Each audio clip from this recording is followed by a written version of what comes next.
37 වෙනි ප්‍රශ්නෙන් තියෙන්නේ දුනුතරාදියේගේ එළෙන ලද සින්ක් තහඩු කැබැල්ලක් හයිඩ්‍රොක්ලෝරික් අම්ල ද්‍රාවණයේ ගිල්ල ප්‍රතික්‍රියා වීමට සලසන ලද අතර ප්‍රතික්‍රියාව ආරම්භ වී මද වේලාවකට පසු එම අම්ල ද්‍රාවණයෙන් තවත් ප්‍රමාණයක් ප්‍රතික්‍රියා මිශ්‍රණය එකිනෙක ලදී දුනුතරාදී පාඨාංගයේ කාර්ය දෙරි වදින ප්‍රස්ථාරය ගත කළොත් මින් කුමන ප්‍රස්ථාරය ලැබීමකට වැඩියෙන් ඉඩ තිබේද මෙතන එතකොට සින්ක් තහඩුවක් සහ हाइड्रोक्लोरिक अम्ल अतर තමයි ප්‍රතික්‍රියාව සිදු වෙන්නේ මේ ප්‍රතික්‍රියාවේ හැදෙන පරමාණු වල සින්ක් ක්ලෝරයිඩුයි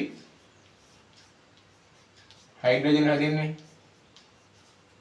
මේ ප්‍රතික්‍රියාව තමයි මෙතනදී සිද්ධ වෙන්නේ හරි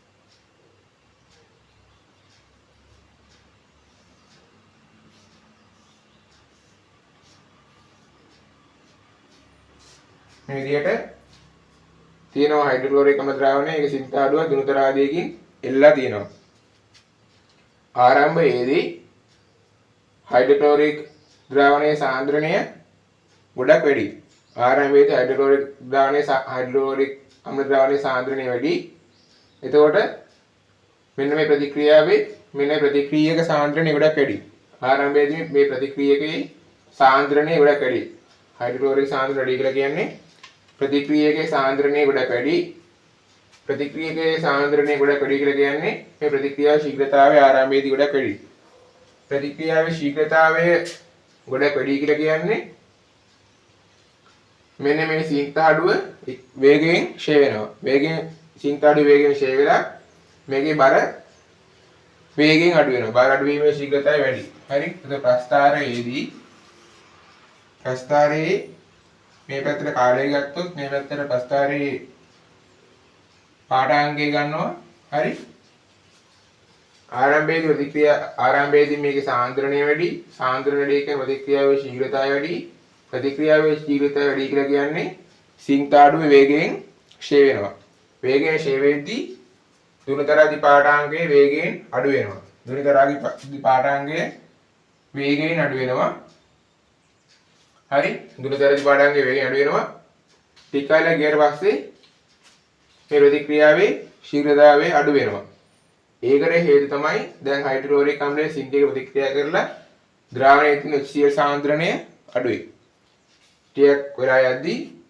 හයිඩ්‍රොක්ලෝරික් සහ සින්ක් ප්‍රතික්‍රියා කරලා හයිඩ්‍රොක්ලෝරික් සහ සින්ක් ප්‍රතික්‍රියා කරලා ද්‍රාවණයේ තියෙන HCl සාන්ද්‍රණය අඩු වෙනවා සින්ක් ක්ලෝරයිඩ් සාන්ද්‍රණය අඩු වෙනවා HCl සාන්ද්‍රණය අඩු වෙනවා සින්ක් ක්ලෝරයිඩ් සාන්ද්‍රණය ටිකක් යද්දී අඩු වෙනවා හයිඩ්‍රොක්ලෝරික් සාන්ද්‍රණය අඩු වෙනවා සාන්ද්‍රණය ප්‍රතික්‍රියාවේ සාන්ද්‍රණය ප්‍රතික්‍රියකයේ සාන්ද්‍රණය අඩු කියලා කියන්නේ ප්‍රතික්‍රියාවේ ශීඝ්‍රතාවය එන්න අඩු වෙනවා ප්‍රතික්‍රියාවේ ශීඝ්‍රතාවය එන්න අඩු වෙනවා කියලා කියන්නේ මෙන්න මේ සින්ක් කැබැල්ල ක්ෂය වෙන ශීඝ්‍රතාවය අඩු වෙනවා එතකොට දුනුතරාදී පාඨාංගයේ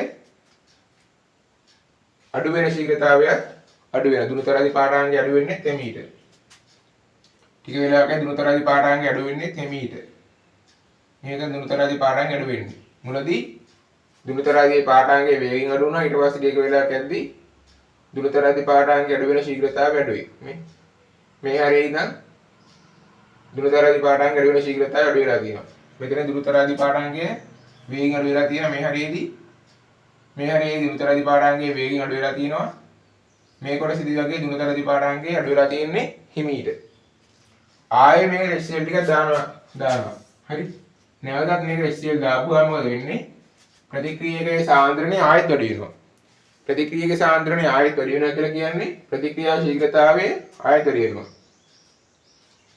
ප්‍රතික්‍රියා ශීඝ්‍රතාවය වැඩි වෙද්දී ආයෙත් සින්ක් කැබැල්ලේ ක්ෂය වීමේ ශීඝ්‍රතාවය වැඩි වෙනවා ඒ කියන්නේ දුනුතරාදී පාඨාංගයේ අඩුවීම වේගවත් වෙනවා දුනුතරාදී පාඨාංගයේ අඩුවීම ආයෙත් වේගවත් වෙනවා හරිද මෙහෙම වෙලා ඒ සාන්ද්‍රණය ටික වෙලාවකදී ආයෙත් අඩු වෙනවා හරිද ආයෙත් මේ ටික වෙලාවකදී මොකද වෙන්නේ මේ සාන්ද්‍රණය HCl සාන්ද්‍රණය අඩු වෙනවා ප්‍රතික්‍රියාව සිදු වෙන හින්දා HCl සාන්ද්‍රණය අඩු වෙන ප්‍රතික්‍රියා ශීඝ්‍රතාවය ආයෙත් අඩු වෙනවා මේක ක්ෂය වෙන ශීඝ්‍රතාවය අඩු වෙනවා දුනුතරාදී පාඨාංගයේ අඩු වීමේ ශීඝ්‍රතාවය අඩු වෙනවා ඒක ආයෙත් පාඨාංගයේ මේ වෙනවා අන්තිමේදී මේ පාඩාංගේ බිඳුවක් මෙලා යනවා.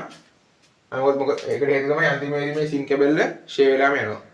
සින් කේබල් ෂේ වෙලාම ගියට පස්සේ දුරතරාදී පාඩාංගය අඩු වෙලා අන්තිමට වෙලා දුරතරාදී පාඩාංගය අන්තිමට බිඳුවක් වෙනවා. එතකොට දුරතරාදී මේ ප්‍රස්ථාරයත් මේ t අක්ෂයේ ස්පර්ශ වෙනවා. මේ විදිහට තියෙන ප්‍රස්ථාරයේ 4 වෙනි එක ගන්න වෙන්නේ 4 වෙනි උත්තරේ.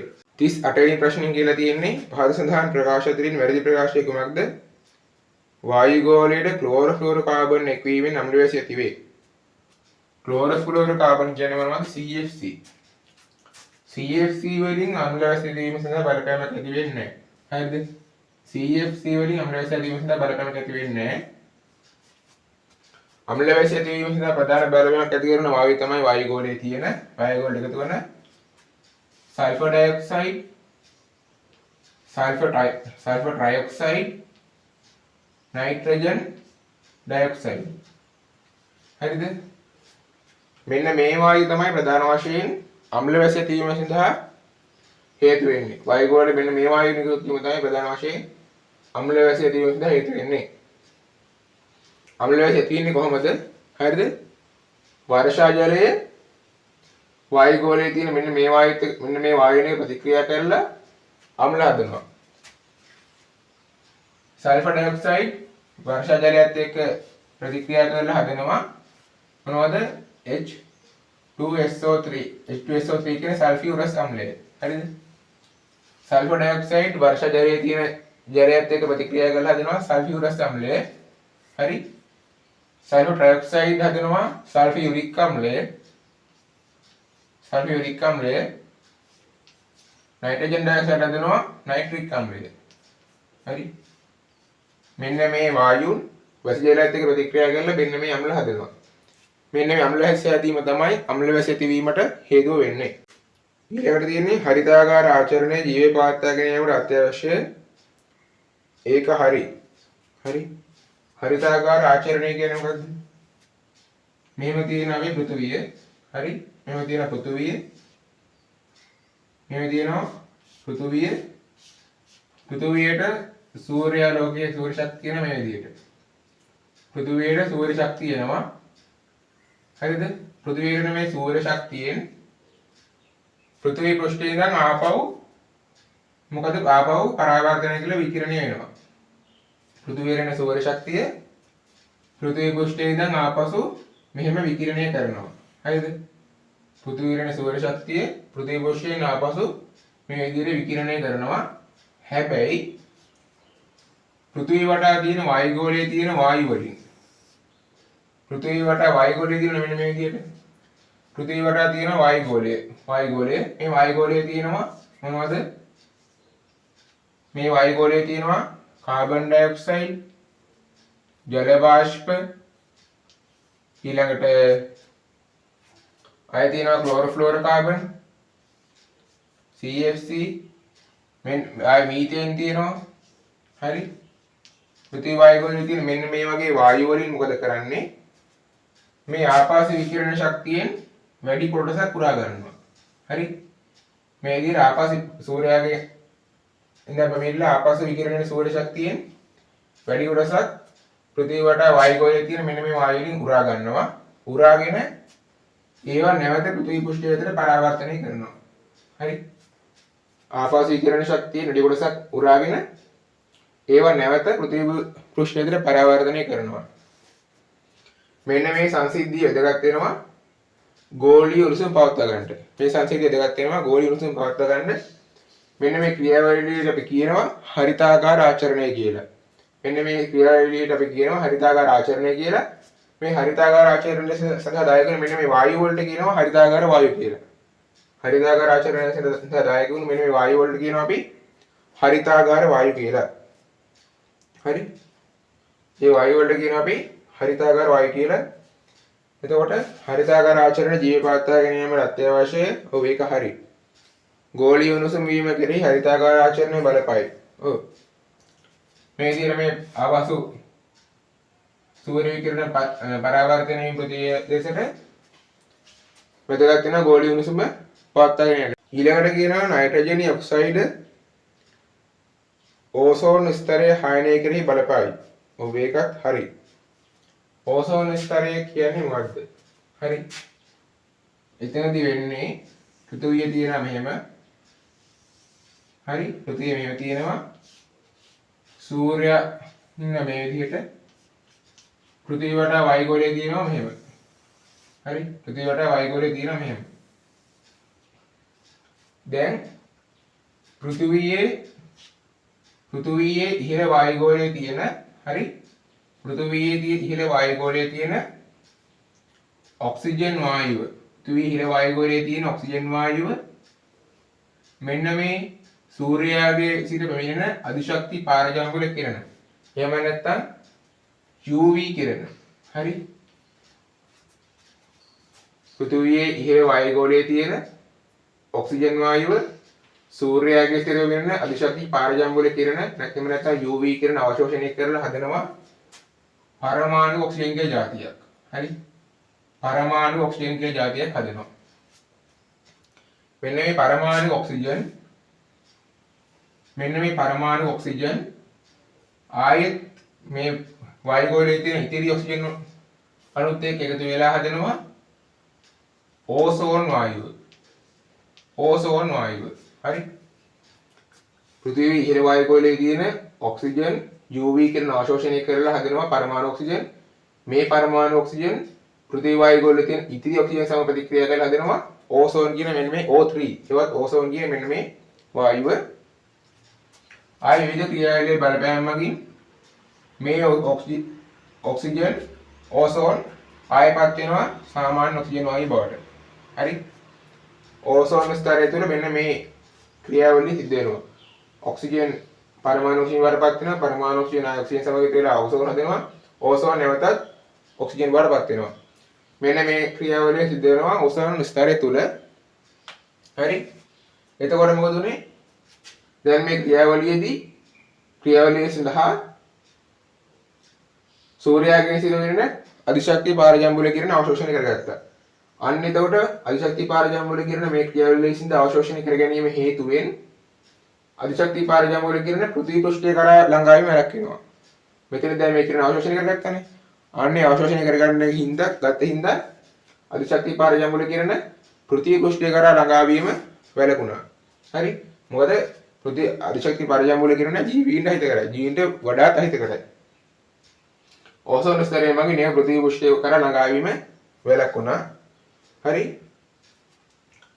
දැන් හැබැයි නයිට්‍රජන් ඔක්සයිඩ් ඊට පස්සේ ක්ලෝරෝෆ්ලෝරෝකාබන් මෙන්න මේ වගේ වායුන්. හරි.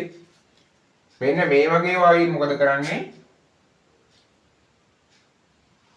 මෙන්න මේ වගේ වායුන් වායුගෝලයට එකතු වුනහම මේවා මේ ඕසෝන් වායුව විනාශ කරනවා. හරි. නයිට්‍රජන් ඔක්සයිඩ් ක්ලෝරෝෆ්ලෝරෝකාබන් වගේ වායුන් මොකද කරන්නේ? මේ වායුන් වායුගෝලයට එකතු වෙනවාම ඒක හේතු වෙනවා මෙන්න මේ ක්‍රියාවලිය බිඳ වැටීමට. මෙන්න මේ ක්‍රියාවලිය බිඳ වැටීමට මෙන්න මේ වායුන් හේතු වෙනවා. විශේෂයෙන් ඕසෝන් එක මේ වායුන් වගේ විශේෂයෙන් ඕසෝන් වල බිඳ වැටීමට හේතු වෙනවා. එතන මේ ක්‍රියාවලිය බිඳ වැටෙනවා. හරිද? මේ ක්‍රියාවලිය බිඳ වැටුණාට පස්සේ මොකද වෙන්නේ? බිඳ වැටුණාට අපි කියන ඊට පස්සේ ඕසෝන් ස්තරය විනාශ වෙනවා කියලා. ඕසෝන් ස්තරය විනාශ වුණාම අධිශක්ති පාරජාම්බුල කිරණ කෙලින් පෘථිවි පෘෂ්ඨයට ළඟා වෙනවා. හරි. ඒක ජීවීන් හිත කරයි. එතකොට නයිට්‍රජන් ඔක්සයිඩ් ඕසෝන් ස්තරය හායනය කරේ බලපායි. ඔය නයිට්‍රජන් ඔක්සයිඩ් ඕසෝන් ස්තරය හායනය කරේ බලපෑම් ඇති කරන ඊට අමතරව ක්ලෝරෝෆ්ලෝරෝකාබන් වගේ වායු මේ සඳහා ඕසෝන් ස්තරය හායනය වීමට බලපානවා. ඒතර මෙතනින් ගන්න වෙන 38ට උත්තරේ විදියට පළවෙනි එක. 39 වෙනි ප්‍රශ්නේ කියන්නේ මිනිස් බලපෑම අමවන්නේ පාක්ෂිකයන් කුමන ආපදා තත්ත්වයේ කෙරෙහිද? සුනාමි ඇතිවීම, ප්‍රභා රාසායනික ධූමිකාව ඇතිවීම, ආගන්තුක ආක්‍රමණයක ශාක පැතිරීම, මනසතුන් ජනාවාස ආක්‍රමණය කිරීම. සුනාමි ඇතිවීම කෙරෙහි මිනිස් බලපෑමක් නැහැ නේද? සාමාන්‍ය සාගර පතුලේ තියෙන භූමිකම්පාවකේ ප්‍රතිඵලයක් හේතුවෙන් තමයි සුනාමි ආපදා තත්ත්වය ඇති වෙන්නේ. ඒකවල ඒක මිනිස් බලපෑම ආමයි. තිස්සම උත්තරේ වෙන පළවෙනි එක ප්‍රභා රාසායනික ධූමිකාව ඇතිවීම. ප්‍රභා රාසායනික ධූමිකාව කියන්නේ මොකද්ද? විශේෂයෙන් වාහන වලින් පිට වෙන දුමේ අඩංගු රසායනික ද්‍රව්‍ය සූර්යාලෝකයේ තියෙන සූර්ය විකිරණයත් එක්ක ප්‍රතික්‍රියා කරලා විවිධ සංයෝග හැදෙනවා. මේ සංයෝග වායුගෝලයට එකතු වුනහම වායුගෝලයේ තියෙන පාරදර්ශභාවය අඩු වෙනවා. හරිද? මෙන්න පාරදර්ශභාවය අඩු වෙනාම අපි තත්ත්වයට කියනවා ප්‍රභා රසායන ධූමිකාවක් කියලා. හරි? ඒකෝට වාහන වලින් පිටවන දුම තමයි ප්‍රධාන වශයෙන් ප්‍රභා රසායන ධූමිකාවේ තියෙන හේතු වෙන්නේ. ඒකෝට එසිනා මිනිස් බලපෑමක් තියෙනවා. ඒකෝට දෙක වැරදි. ආවන්තු ආක්‍රමණ ශාක පැතිරීම ඒකත් මිනිසුන් බලපෑමක් තියෙන එකනේ. වර්ෂ ජනවාස ආක්‍රමණය කිරීමත් ඒකටත් මිනිසුන් බලපෑමක් තියෙනවා. 39 උත්තර වෙන්නේ එතකොට පළවෙනි එක. 40 වෙනි ප්‍රශ්නෙන් තියෙන්නේ සාම්ප්‍රදායික වැයක වැවැම්ම සේදී ලැක්කේ සඳහා ඇති අංග එකමක්ද විසකොළුව රළපනාව පිටවාන යවුතාවුල්ල. වැවැම්ම සේදී සඳහා ලැක්කේ අංගය තමයි රළපනාව. අර වැවැම්මේ ගල් අතුරුලා වගේ තියෙනවනේ. අන්න ඒ ගල් අතුරුලා තියෙන්නේ වැවැම්ම පැවැදින ජලය මගින් සේදිලා යෑම කාදනය වෙලා යෑම වැළකීම. ඒසති අංගය තමයි රළපනාව කියලා කියන්නේ. උත්තරේ වෙන්නේ දෙවෙනි එක.